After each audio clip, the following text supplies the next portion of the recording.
8:23, saludamos precisamente al señor ministro del Interior, al doctor Daniel Palacio. Señor ministro, gracias por acompañarnos. Buenos días.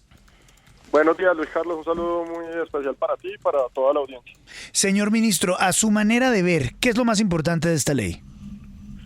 Bueno, Luis Carlos, lo primero que hay que decir es que esta ley es una ley que está pensando en el ciudadano, que está pensando en lo que día a día ustedes también en los medios de comunicación permanentemente los alarma y les genera esa rabia de que un delincuente violento, por ejemplo, sea dejado en libertad mientras espera un juicio.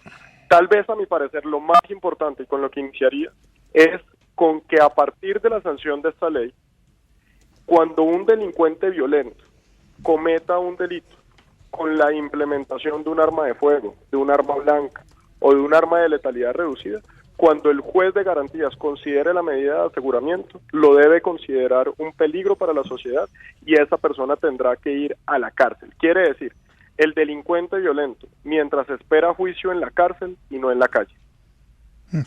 Esto es importante. Ahora, lo que plantea el doctor Juan Lozano, señor ministro, es que algunos de estos puntos vayan a tener que ir a revisión de la Corte. ¿Usted lo interpreta de la misma manera?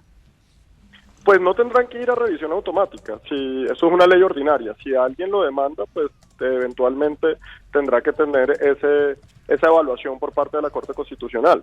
Pero aquí nosotros hemos sido muy cuidadosos en no solamente trabajarlo con la Fiscalía General de la Nación, con la Procuraduría General de la Nación, un proyecto que se llevó al Consejo de Política Criminal para trabajarlo y que tuviera todas las expresiones. Esto fue un proyecto que se construyó con asocapitales, departamentos, municipios, alcaldes y gobernadores del país, para que precisamente fuera un proyecto que mejorara algunos procedimientos, agravara algunas conductas y estableciera algunos de los que son algunas preocupaciones de los ciudadanos. Yo, por ejemplo, escuchaba al doctor Juan Lozano, a quien respeto mucho, ahorita hablando sobre el tema de la legítima defensa privilegiada. Y yo creo que ese es un tema que hay que aclararlo y que quede como quedó en el texto y no como la oposición lo ha presentado. Ahí lo importante es tener claro cómo quedó en el texto. ¿Y cómo quedó en el texto, ministro? Porque básicamente lo que uno entiende es que si alguien entra a mi propiedad, a mi casa, y pues claramente es un intruso, no ha sido invitado, pues yo tengo derecho a defenderme, a defender mi casa y a dispararle. Que quiero decirle, eso es algo digamos, se aplica, por ejemplo, en la justicia norteamericana. Claro, aquí seamos muy claros. Primero, la legítima defensa en Colombia existe. Existe cuando una persona, su integridad física está bajo riesgo, y lo que debe hacer un juez y un fiscal es hacer un test de proporcionalidad para poder determinar si eso fue legítima defensa. La única diferencia es que la legítima defensa no se presume, la legítima defensa se debe demostrar. Lo que estamos diciendo aquí en este proyecto es que en 2 casos, solamente en 2 casos, para esas personas que han estado haciendo política barata, diciendo que aquí se está dando una autorización, una carta blanca, para que los ciudadanos disparen en las calles, cosa que es absolutamente falso. Aquí lo que se está diciendo es, en el caso de la residencia, que además se limitó mucho en el Senado esa descripción y solamente quedó la habitación, quiere decir ya la residencia como tal, no el jardín, no el antejardín, nada de eso, sino la residencia como tal. Cuando hay un intruso que entra de manera violenta y que está poniendo en riesgo a esa familia, quiere decir a ti, Luis Carlos, con tu familia, con tu esposa, se presume que si la persona se defiende lo hizo en legítima defensa. Tendrá el fiscal o la policía judicial o el juez que determinar que no fue así. Quiere decir, la carga de la prueba la tiene el fiscal y la tiene el juez, no la tiene el ciudadano. No el dueño de la casa. Se presume que fue, exactamente.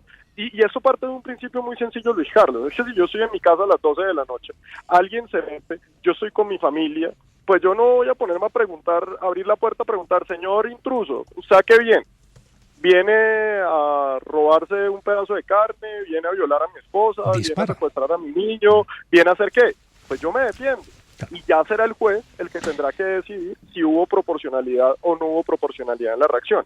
Pero no la carga de la prueba, no se presume que el ciudadano tiene que defenderse. Lo que tiene que pasar es que el fiscal y el juez tendrán que determinar que no actuó en defensa legítima. Importantísima la aclaración, ministro. Con los buenos días, le saluda William Calderón. ¿Por qué no aplica esto para fincas? ¿Por qué razón solo se aplica en casos de vivienda urbana y de vehículo particular? ¿Por qué razón se exime a las fincas de esa situación? Precisamente porque lo que no queremos es que esto vaya a generar una situación, y vamos a decirlo de manera clara, en una finca que es un espacio tan grande, en donde de pronto una persona entró porque se cruzó un lindero que no vio, porque una persona de pronto entró ahí sí, como decían ayer en la plenaria del Senado, a coger un mango o algo por el estilo, o la persona que pisó el jardín, y entonces eso ya de cierta forma genere un riesgo a la persona. Tal vez, y en eso como lo decía el doctor Juan Lozano, como lo decía ahorita Luis Carlos, en Estados Unidos es mucho más grande esa presunción, porque en Estados Unidos incluye toda la propiedad, desde que se traspase la propiedad privada. Aquí lo estamos limitando ya a la habitación. Entonces, para el caso de la finca, pues ya se entendería en el caso de lo que es la hacienda o lo que es la vivienda del capataz, donde ya es ese espacio residencial en donde se haría esa presunción, y en el vehículo porque también es un espacio privado. Vea, por ejemplo, que hicimos. Fue una proposición del senador Rodrigo Lara en donde eliminamos la de establecimiento comercial cerrado al público. Y esa entendiendo que también pues en un establecimiento comercial cerrado al público no se encuentra un ciudadano indefenso, sino generalmente se encontrará algún tipo de vigilancia privada, y en ese sentido pues ya entraríamos en una discusión un poco más compleja. Entonces esa se eliminó y eso es lo que quedará en el texto, solamente en residencia, quiere decir en la habitación, o solamente en el vehículo privado. Bueno, también es un reconocimiento de todo lo que hemos tenido en el pasado de problemas de paramilitarismo y la dificultad de establecer qué es propiedad privada en las áreas rurales del país. Lo que queda claro es que lo que pudieron delimitar, por lo menos en este acto de ley, que se pueda definir como algo obvio de propiedad privada, un vehículo o una casa, pues es lo que uno puede defender. Así es, y a eso está encaminado. Entonces, mucho ruido se hace por parte de la oposición a salir a decir que esto autoriza el paramilitarismo, que eso va a hacer que los ciudadanos puedan disparar. Vea algo tan curioso, Richard. Sale la oposición a decir que es que aquí se está dando una autorización para disparar en las calles y para que la gente pueda cometer actos como el que cometió este señor en Cali.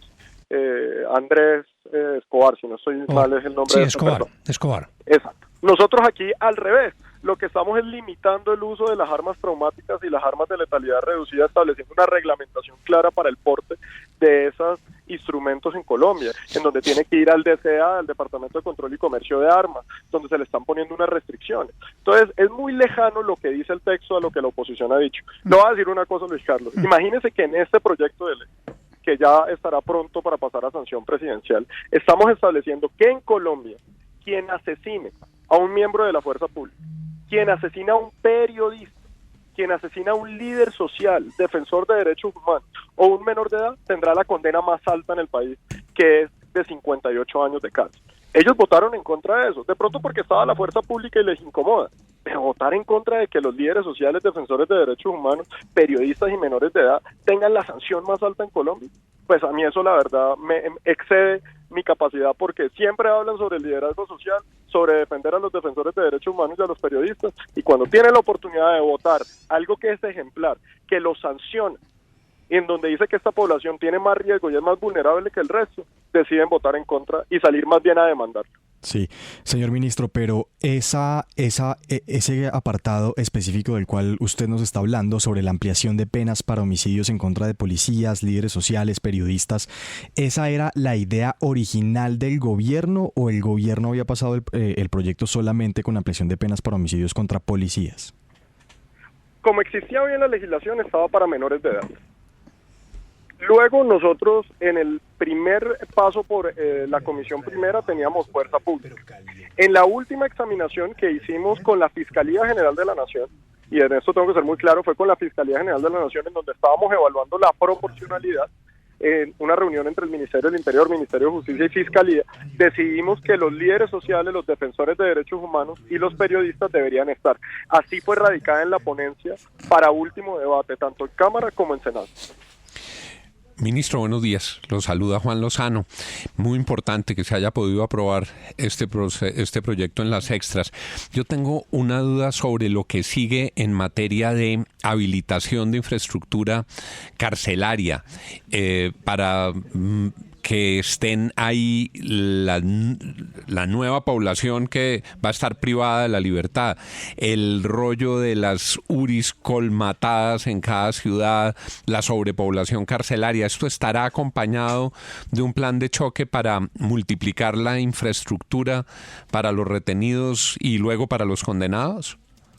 Claro que sí, Juan, y eso es una preocupación que tenemos más allá de este proyecto de ley. Tú conoces la situación de hacinamiento carcelario que está viviendo en el país. Hemos hecho unos esfuerzos gigantes en este gobierno por parte del Ministerio de Justicia para crear nuevos cupos. Se han creado más de 4.000 nuevos cupos carcelarios en lo que va de esta administración. Sin embargo, esto es un tema que hemos venido hablando con Asocapitales, con Fede Municipios, con Fede Departamentos, porque tú sabes que ha habido una constante echada de pelota. Sí, la responsabilidad de los gobernadores, es de los alcaldes, es del gobierno nacional. Lo que hemos llegado a un consenso entre todos, y ya quedó en la ley, quedó en esta ley, fue primero, que en menos de 4 meses, quiere decir para el próximo periodo legislativo, se debe radicar un proyecto conjunto en donde por fin se dejen claras las competencias y los recursos para un plan de choque de construcción de cárceles, tanto para condenados como para sindicatos. Esa es una primera parte.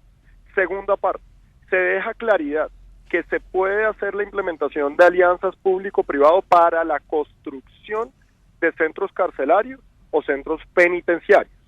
En el caso de los entes territoriales, se les faculta para que puedan contratar con empresas de vigilancia privada supervisadas por la Superintendencia de Vigilancia y por el INPEC para prestar servicios de vigilancia de internos en sus cárceles que son para sindicados. En estos centros, como hoy, por ejemplo, Bogotá, en su cárcel distrital, tiene un servicio de vigilancia propio, quiere decir, no hace parte del INPEC.